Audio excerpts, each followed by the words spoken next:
হাঁড়ি চেঁচেপুচেও পেট ভরার মতো ভাত হলো না। হতাশ চোখে একবার হাঁড়ির দিকে তাকালো সুলোচনা। দুপুরে সবার খাওয়া হয়ে গেছে, সেই শুধু বাকি। বাড়ির বড় বউ বলে কথা, রান্নাবান্না করে সবাইকে খাইয়ে তবে না ওর খাবার পালা। থালাতে বেড়ে রাখা ভাতের দানাগুলোর দিকে করুণ দৃষ্টিতে তাকালো সে। পেটে তো রাক্ষসের মতো খিদে, এইটুকুতে কি পেট ভরবে? 2 মাসের শিশুকে বুকের দুধ খাওয়াতে হয়, দুটো পেটের খোরাক তো লাগে। এঁচোড়ের ডালনা অনেকখানি রয়ে গেছে। 2 রকমের মাছ রান্না হয়েছে বলে এঁচোড় খায়নি অনেকেই।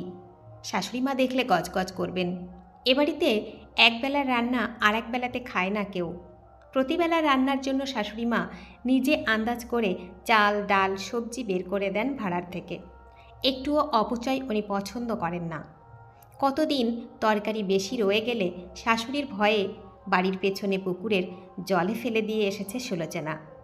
এঁচোড়ের তরকারিটা আজ ফেলে না দিয়ে নিজের পাতে ঢেলে নিল, এতেই অনেকটা পেট ভরে যাবে। গোগ্রা সে খাবারগুলো গিলছিল। শাশুড়ি মায়ের গলার আওয়াজে চমকে উঠল। এ কি, এতগুলো এঁচোড় হয়ে গেছে? আসলে এঁচোড় খায়নি অনেকেই, আমতা আমতা করে সুলোচনা বলল। তুমি এখনও পরিবেশন করা শিখলে না? সুলোচনা চুপ করে থাকে। তিনি আর চোখে ছেলের বউয়ের থালার দিকে তাকালেন। এই এতগুলো এঁচোড় নিয়ে নিলে? শোনো মেয়ে, এরকম সময়ে মায়েদের এমনই রাক্ষসে খিদে হয়।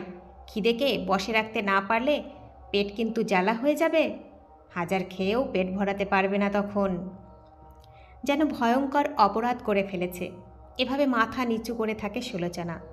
যদিও বুঝতে পারে না ওর পাতে ভাত এত কম কেন। এ নিয়ে শাশুড়ি মায়ের মনে কোনো প্রশ্ন এলো না কেন? খুঁজে পেতে জর্দার কৌটোটা বের করে নিতে নিতে শাশুড়ি বেজার গলায় বলেন, এত করে বলি পরিবেশন করার সময় খেয়াল রেখো তরকারি যেন পড়ে না থাকে। জিনিসপত্র নষ্ট হলে খারাপ লাগে, বোঝো না? বাবার জমিদারি ছিল তো, এসব বুঝবেই বা কী করে। মোক্ষম খোঁচাটা মেরে বেরিয়ে গেলেন তিনি। কষ্ট হলেও কিছু বলতে পারে না সুলোচনা। সত্যিই ওর বাবা গরিব, অনেক অভাব দেখে বড় হয়েছে, কিন্তু কখনো খাওয়ার কষ্ট সহ্য করতে হয়নি। শাক ভাত, আলু সেদ্ধ ভাত যখন যেমন হোক পেট ভরে খেতে পেয়েছে। এভাবে পেটে খিদে নিয়ে খাওয়ার খোঁটা সহ্য করতে হয়নি। এ বাড়িতে আসার পর যেচে পুরো সংসারের ভার নিজের কাঁধে তুলে নিয়েছে সুলোচনা। বাপের বাড়িতেও কম কাজ তো করতো না। কাজ করতে কোনো ক্লান্তি নেই ওর, কিন্তু এরকম ছোট ছোট অপমানগুলো বড্ড মনে লাগে। হাত মুখ ধুয়ে রান্নাঘরে শেকল তুলে নিজের ঘরে গিয়ে ঘুমন্ত 2 মাসের ছেলেকে কোলে তুলে নিয়েছে সবে। ননদ খুকু এসে ঢুকল। ওর মুখ হাসি হাসি, যেন খুব মজার কথা শুনে এসেছে। বৌদি, তুমি নাকি আজ এতগুলো এঁচোড় একা একাই খেয়ে নিয়েছ? খেলে কি করে গো? খেয়েছে, ভালো করেছে। বৌদির পেট বৌদি খেয়েছে, তোর তাতে কী রে?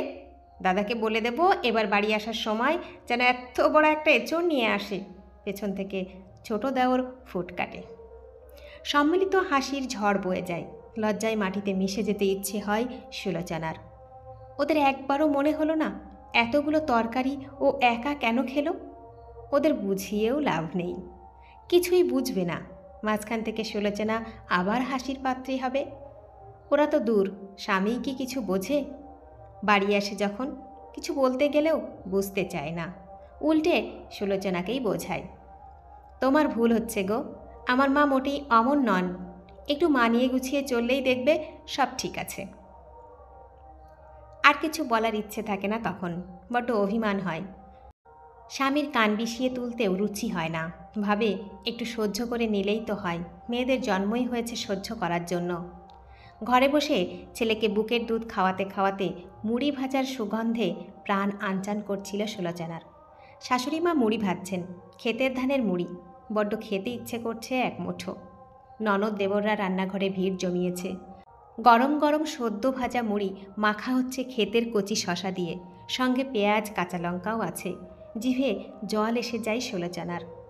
ছেলের জন্মের পর থেকে পেটে যেন সবসময় খিদে লেগেই থাকে, কিন্তু এখন তো খেতে পারবে না। শাশুড়িমা বলেন বাড়ির বউদের যখন তখন খেতে নেই। তিনি নিজেও খাবেন না।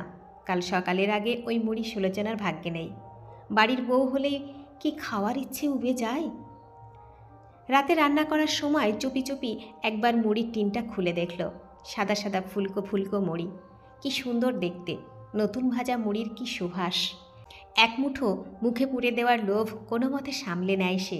রাতে সবার খাওয়া হয়ে যেতে রান্নাঘরের কাজ সেরে বেরিয়ে যাবার সময় হঠাৎ ওর মনে হলো অল্প একটু মুড়ি লুকিয়ে ঘরে নিয়ে যাবে। লোভ সামলানো বেজায় দায়। সাবধানে চারপাশে তাকিয়ে মুড়ির টিনটা খুলে বেতের ছোট্ট ধামাতে কিছু মুড়ি ভরে নিল। শাড়ির আঁচলের তলায় ওটা লুকিয়ে ঘুরে দাঁড়াতে গিয়েই চমকে উঠল। ননদ খুকু ঢুকছে রান্নাঘরে। বৌদি, মা বলল দুধটা আবার একটু জাল দিয়ে দিতে। আচ্ছা, মাথা হেলালো সুলোচনা। ওর বুক ধড়াস ধড়াস করছে। চলে যেতে গিয়েও ঘুরে তাকালো খুকু। তোমার আঁচলের নিচে কী লুকিয়েছ? কিছু না তো। সুলোচনার মুখ সাদা। কিছু না? স্পষ্ট দেখা যাচ্ছে কিছু একটা লুকিয়ে রেখেছ। না না, কিছু না। খুকু এগিয়ে এসে জোর করে শাড়ির আঁচল সরিয়ে ধামা ভরা মুড়ি আবিষ্কার করে ফেলল। কিছুক্ষণ হাঁ করে রইল সে। তারপরেই শুরু হলো হাসি। মা, দেখে যাও তোমার ছেলের বউয়ের কাণ্ড। চুরি করে মুড়ি খাচ্ছেন তিনি। হাসতে হাসতে গড়িয়েই পড়ে খুকু। বাড়ি শুধু সবাই এসে জড়ো হলো রান্নাঘরে। চলল হাসাহাসির ধুম। শুধু শ্বশুরমশাই বললেন, তখন সবাই মিলে মুড়ি মেখে খেলাম, ওকেও তো একটু দিতে পারতে। ভর সন্ধ্যাবেলায় ও কেন খাবে? আমি খেয়েছি নাকি? শাশুড়ি ফুঁসে উঠলেন। আহা, ও তো একটা বাচ্চা মেয়ে, খেতে ইচ্ছা করবে না? বাড়ির বউয়ের এত লোভ কিসের? শ্বশুরমশাই চুপ করে গেলেন।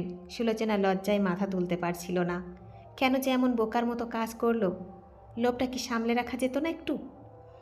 দিন সাতেক পর এক বিকেলবেলা অজয় এসে হাজির। সবার জন্যেই কিছু না কিছু নিয়ে এসেছে। ওকে ঘিরে কলরব করছে সবাই। সুলোচনা দূর থেকে দেখছিল মানুষটাকে।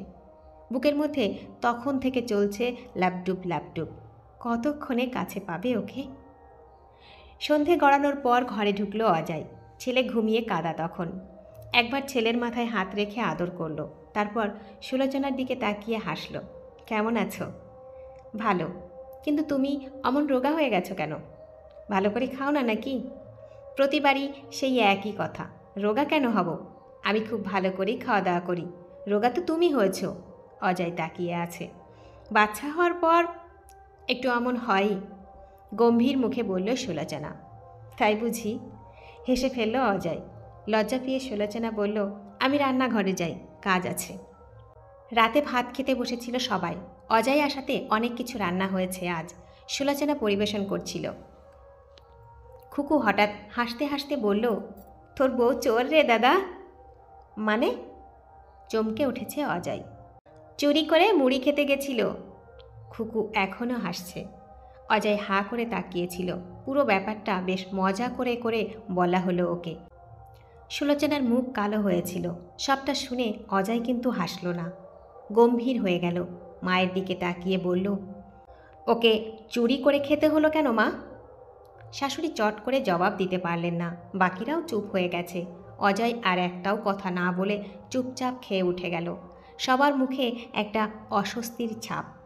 রাতে নিজের ঘরে বন্ধ দরজার ভেতরে অজয় বউকে বলল, তুমি কি নিজের ইচ্ছে মতো খেতে পাও না? সুলোচনা কেঁদে ফেলল হু হু করে। অজয় সেদিকে তাকিয়ে আরও গম্ভীর হয়ে গেল। কিছুক্ষণ বাড়িতে কাটিয়ে ফিরে যাবার সময় মাকে বলল, 2-3 মাস পর আমি এসে সুলোচনাকে নিয়ে যাব। চমকে উঠলেন অজয়ের মা। ছেলে তো এই 2 বছরে কখনো বউকে নিয়ে যাবার কথা বলেনি। ভয়ে ভয়ে বললেন, কেন রে বাবা? আমার ওখানে একা একা থাকতে কষ্ট হচ্ছে মা। চুপ করে রইলেন তিনি। ছেলে হঠাৎ কেন এই কথা বলছে কিছুটা আঁচ করতে পারছেন, কিন্তু কিছু বলার সাহস নেই। ছেলেও যে এ ব্যাপারে কিছু বলবে না জানেন। বড় চাপা তার বড় ছেলে। সুলোচনা যেন আচ্ছন্ন হয়েছিল একটা ঘোরে। সত্যিই কি অজয় ওকে নিয়ে যাবে? স্বামীর ওপর বড্ড অভিমান ছিল ওর। ভাবত স্বামী ওকে বোঝে না। এখন মনে হচ্ছে ও নিজেই বুঝতে পারেনি মানুষটাকে। আর কেউ না বুঝলেও অজয় ঠিক বুঝতে পেরেছে ওর কষ্টটা। দীর্ঘদিনের অসম্মানের জীবন থেকে মুক্তি আসছে অবশেষে। ছলছল কৃতজ্ঞ চোখে বরের দিকে তাকালো সে। অজয়ও গভীর মমতায় তাকিয়েছিল রোগা বউটার দিকে। একটু দেরি হয়ে গেল ওকে বুঝতে। তা হোক, বুঝতে যখন পেরেছেই তখন শক্ত দুখানা হাতে আগলে রাখতেও পারবে বাকি জীবনটা।